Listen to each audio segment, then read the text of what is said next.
So, Mr. Roman, how are you? Nice to see you again. I was going to say this is the first time I've actually seen you. I've talked to you a couple of times, but thank you for coming on the video show. I appreciate it. Yes, and thank you for having me on as part of like this new video wave that you're doing. It's exciting. You're obviously a musician with all that stuff in the back. I absolutely love it. Amps and just stacks and guitars and stuff everywhere. Beautiful.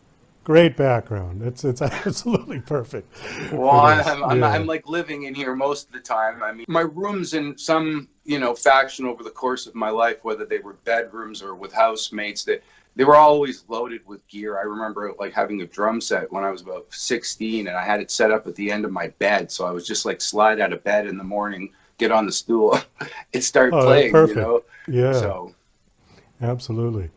So you're in Canada, yeah? yeah, Canada, beautiful place. How did you guys fare with the virus, or how are you faring with the virus? I know it hasn't been as severe there as it's been in the States. No, Uh, I think it's a big question, Doug. I mean, faring well as far as navigating what it all represents. I think the public is keeping a fairly open mind about how to participate in whatever it might be, but at the same time, asking good, healthy questions about it all, and still, there's still a lot of information to be sifted through. But what's interesting through the problems and the negativity of something, it's hard to see it happening, but it's necessity that ends up becoming the catalyst for some really amazing change. And I go down to my mom's, which is about an hour and 40 minutes southeast of here. And, last number of years, there's been a lot of fields that have been fallow, not much going on in them, overgrown. But since this has happened, there's been a lot of people micro farming and doing, hands-on stuff and communities are, also as well, little businesses are starting to pop up and burgeon as a result of, just the community needing some kind of a new product or service that can facilitate something that isn't there any longer. So, in the weirdest of ways, I see it as a healthy thing, aside from the insanity of it. I don't want people to take that the wrong way, but Wavy Gravy once said, "There's always a little bit of heaven in the middle of a disaster area," and I tend to really focus, and a lot of people I know are focusing on positive things inside of it, whether it's helping out your neighbor, or like I said, growing food, or just thinking about your family and your lifestyle a little differently because the proverbial Ferris wheel is sort of, slowed down. well, very true. And I have heard people talk about that this is the most time they've spent with their kids in years, and all of that is positive to come out of this. Absolutely. Did you guys have to wear masks, and were you on lockdown or anything like that? Anything strict or? It came in a sort of subtle way where, the communities were aware of what was possibly going to happen as far as mandates from our provinces, just like in the States. You have your state mandates and things like that, as well as municipalities and counties. So everybody sort of started to kind of do their own thing, whether the mandate was coming down or not. But I think there was a lot of people that were reluctant to the idea of doing it because it was uncomfortable. It changed the sort of emotional demographic of the way people were behaving in public because you don't, I mean, I know a lot of people in my town. I say hi to a lot of people. Some people I know well enough that I can hug them, even when they're Right. at the Yeah. grocery store or whatever. So that's really changed a lot. But I guess Canadians and even people here in Ontario said, okay, well, if we have to do it, we're going to do it. In our counties, two counties, chief executive health officer, even before the mandate came down from the province, made mandatory masks in all public places because she probably foresaw something going to happen, and it would give us in these two counties specifically that sort of heads up on getting through that ahead of time. So, as I said, some people were reluctant to what the idea is, but all, having to embrace it. I mean, there's penalties and fines that were imposed as a result of not doing such. A park bench sitting in Toronto was $1,000 fine at one Wow. point in time. Uh, well, the only thing that I kind of worry about is people talk about this new normal. Like when this thing is all finished, there's going to be a quote, new normal. And what I don't like about the idea of a new normal is that people are going to be reluctant to shake hands with each other and, like you said, to hug. And that just, I don't like at all, because I think people need to be is more compassionate to each other anyways. So if this is going to make people less likely to interact with each other, I don't know. That is worrisome to me in a way. 10,000%. Yeah, Language is a big part of how we react inside of our social situations, and language and words take on different meanings, colors, and sort of social explanations as generations come and go and pass. But this is what I found odd about the whole moment, is that in a very short period of time, there was a lot of language, whether it be a car commercial, insurance company, a bank, something coming from the municipality, that language, and it's framed in many ways, but it's still suggesting the same thing. And what's wonderful about having somebody like a parent that's in their 80s is that my mom was around during polio, tuberculosis, the right, breakout. My dad right. had the Spanish flu thing that went on, and it was alarming. Like, I mean, my uncle who had polio, they had to burn all of his clothes. Anybody that he came in contact with, it was the same Wow. thing. My family had to go Yeah. through globulin shots 3 times a week. Had to wash the whole house down with Dettol. The Board of Health was coming in continually, and this went on for years. Wow. But what was my mom's comment, which was so potent, just like yours, is that whether or not it was difficult to get through, there was some return to fecundity that would allow that sense Nice of word. prosperity through social, like a norm again, to say we can do this, we can behave this way, Yeah. and where this is more of a blanket inside of the whole thing, as opposed to like, well, we're going to isolate it. We know what it is, and there seemed to be a lot more explanation and transparency as to what all of it was, how it was, contracted, where it might be, there. That's my concern too, and that an entire, time frame has gone by, almost a half of a year more, and we're coming to a full year. We think about October. Right. That's a lot of language for a full year in terms of words and language affecting you. So I'm not Absolutely. going to allow that to happen. There's a lot of negativity in words that have been happening for centuries, and I think it's how we choose to embrace it and talk about it that makes it, that can diffuse it or add to its potency, depending on the positive or the negative approach. Yeah, I agree with you.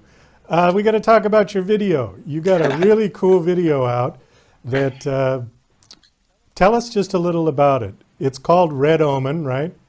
Yes. It's the title track to your new. Is it an album? It's an album with my latest album. Working on a new album right now, but yes, it is the title track of the album. Yeah. Okay. Tell us about the video. Well, things. Doug, you're like me. You're always working on projects and stuff. So sometimes things take time to evolve, and they don't happen overnight. That song, when I wrote it, was like a whimsical sort of look at the allegory in my life, whether they be partially fictitious or things I wish that happened, or things that are real. But Yeah. as I started writing the song, I wanted to somehow illustrate inside of what that was, the sort of personal struggle of breaking away from self-esteem issues. As a dyslexic, there's a lot of self-esteem things that are always that sort of gravity that is hanging on you continually as a result of the struggle of dealing with words and information. And it can be compounded by many other things, especially as a young child. There's so many other things that can do that. But I wanted to create this song that was about this, you know, it almost seemed bigger than real life. And I don't ever claim to be that, but at the same time, you know, the music business and being a musician sometimes can make you feel that way. But the song I always foresaw as a cartoon, because I'm a big kid at heart. I love kids. I think we all are. Yeah. Aren't we? Like, I mean, and I think it also keeps that fresh, excited spark alive in you until you become well-aged. I saw it in my grandmother and other people that I knew that lived to be, you know, 96 or 100, or, you know, Wow. things that are like that. So I can embrace that. But I looked for years for either an animation company. I approached colleges, universities, animation departments to try to help me tell the story in some kind of a way. But, you know, when you're working with people, you also just don't want it to be like you're a number, or, you know, this is a project for the company. And on a whim, I emailed this guy that was down in New York who was creating a lot of wonderful GIFs and done a cartoon work for like Disney and Sesame Street and things like that. And I thought, wow, he's probably not going to get back to me. And he said, hey, you know, thanks for reaching out. Funny, you sent, you know, the email, because I was sending out my portfolio to musicians and nobody bid at it. And I thought, okay, so I'll send him a little more information. And he said, well, send me the song. And about a week later, he got back to me and he was like, I love the song. I really want to work on this song. I you know, and together we really put, I mean, I was creating like storyboards for him, like with, you know, stick figures to try to like partially illustrate. Well, I'm not an illustrator, but, you know, to let him know what I was kind of thinking. And, Right. and in a very short period of time, we created a wonderful piece. And the video, I again threw it out. And because I'm a dyslexic, I reached out and had Michael Stover help me connect with the Dyslexic Society in the US and Canada. And the Canadian president, Sue Hall, got back to me. And we saw this song and the story and the trials and tribulations of somebody as a young person that might go through that. And coming through that to tell the story of, I am worth something. I am capable of many things. It's how I choose to wield my passion that will make it right. And Red Omen sort of tells that story. All the things that I'm excited by, all the things that, you know, an homage to a mentor. And I mentioned Jimi Hendrix because I loved not only Hendrix's guitar playing, but I thought he was a wonderful lyricist. Oh, yeah. So it's turned into this wheel of energy that has been the figurehead and vanguard for bringing awareness to the whole Dyslexic Society and raising awareness. So far, at Christmas, I received a letter from Sue saying that we've raised an extra $20,000 for placement programs and facilitating things for tutoring for kids. And then, you know, I reached out to the Imperial Bank of Commerce in Canada, who again helped me and assist me to connect with other people to raise more funds and awareness. And Doug, I as much as I like being on a stage and playing and having fun and interacting with people and joking around and writing tunes and being serious about it, this really it supplements a bigger part of why I feel like I'm alive sometimes. You know, like it feels like, you know, growing food and giving it to people so that they can be happy and well looked after. That same sort of, and I don't even like using the word philanthropic, because it's like, in my mind, I just want to give back in a way. I'm lucky I had a mom that took the time to say, no, you're not going to put him on pharmaceuticals. The kid loves to learn. Yes, he's hyperactive, but he loves life. Put a guitar in my hands at a young age and said, you know, I don't understand this, but if you love it, keep doing it, and was supportive of it. So I see what the dyslexic societies are doing, working with kids, the opportunities that they're getting, similar to what I had with my mom, and I didn't have.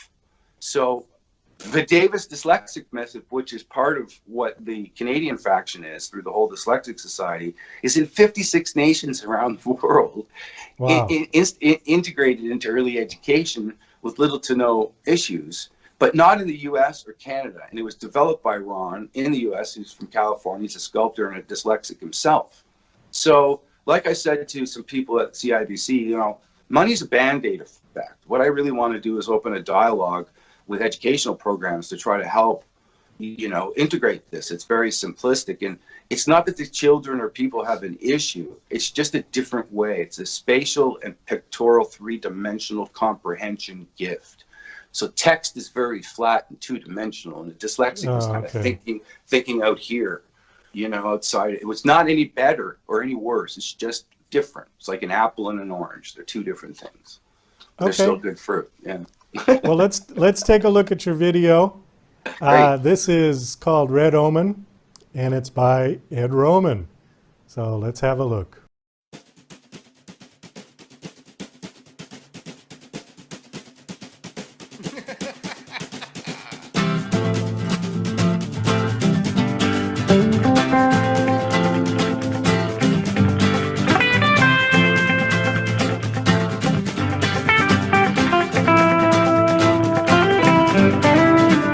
Hey, did I ever tell you that I grew up with Red Omen? And boy, was he a neat kid.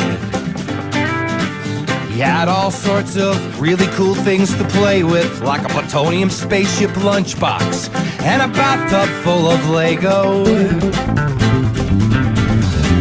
And I didn't believe you when somebody said that he fled with Jimi Hendrix to a UFO-type base camp up on Machu Picchu. Up on Machu Picchu. I said, excuse me, it's not my fault. He's playing the crime so he can't get caught. I said, excuse me, I must confess. Well, give me 2 words. Well, in my defense, laughing mad. I'm laughing mad. Laughing mad.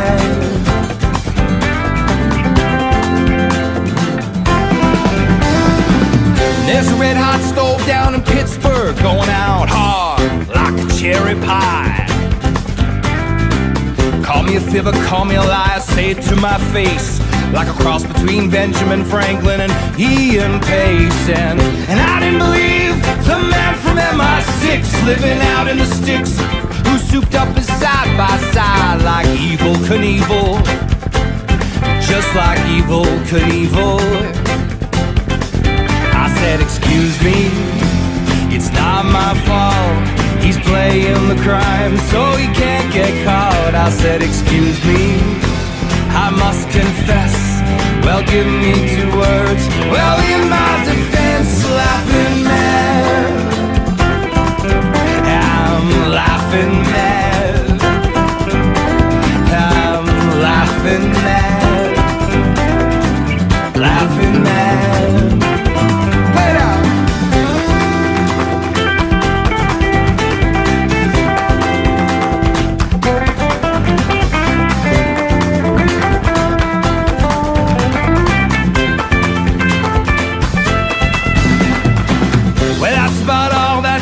Up for me today. You see, my nerves are shattered, tired, tattered, beginning to fray, just like Dorothy in The Wizard of Oz, realizing only now you're caught in someone else's claws. And I didn't believe in myself, if no one else, to be making voodoo music in some small town way up in Canada,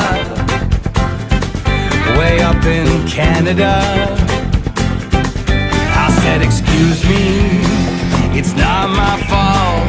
He's playing the crime so he can't get caught. I said, excuse me, I must confess.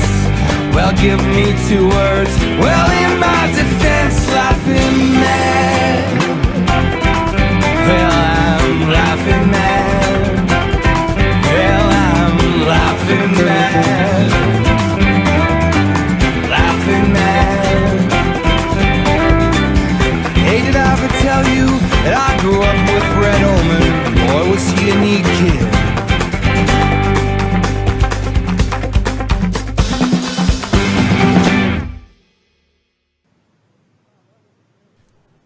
Wow, that was great. I really liked that. I love the cartoon.